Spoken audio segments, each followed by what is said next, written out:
You've all heard the story of Adam and Eve before, but I'm going to tell it anyway, and then let's see if it makes any sense.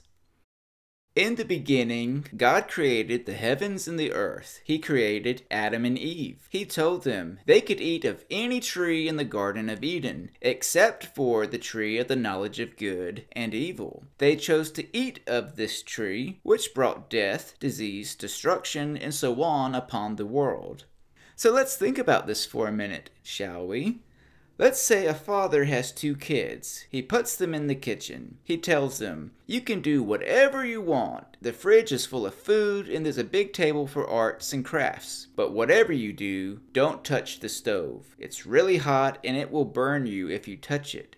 The kids say, okay. So the father goes to the living room for 5 minutes before he hears the kids screaming in pain because they decided to touch the hot stove.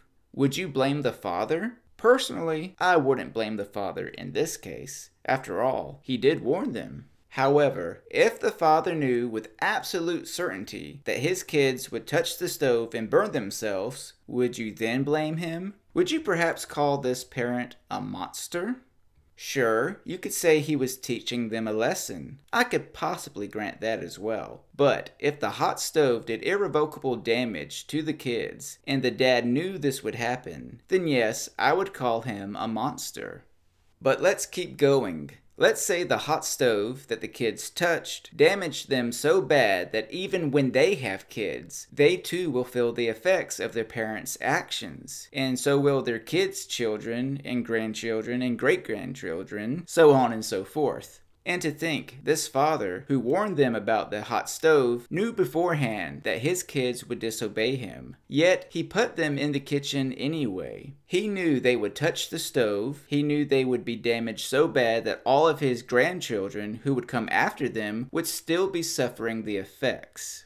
Listen, I can understand a parent letting less than good things happen to their kids in order to build character and so on. But I would never understand why a parent would let their kids do something so bad it would devastate not just their lives, but the lives of their offspring as well. A good parent wouldn't let their kids play in traffic. Sure, a crazy one might, but a father who knows with certainty that his kids will play in traffic and also get run over by a semi-truck isn't a crazy parent. No? That's a monster. A father who blames all of his other kids who weren't even born when the other kids became roadkill, well shit, that's even worse. But hey, that's the God of the Bible for you. Until next time, take care.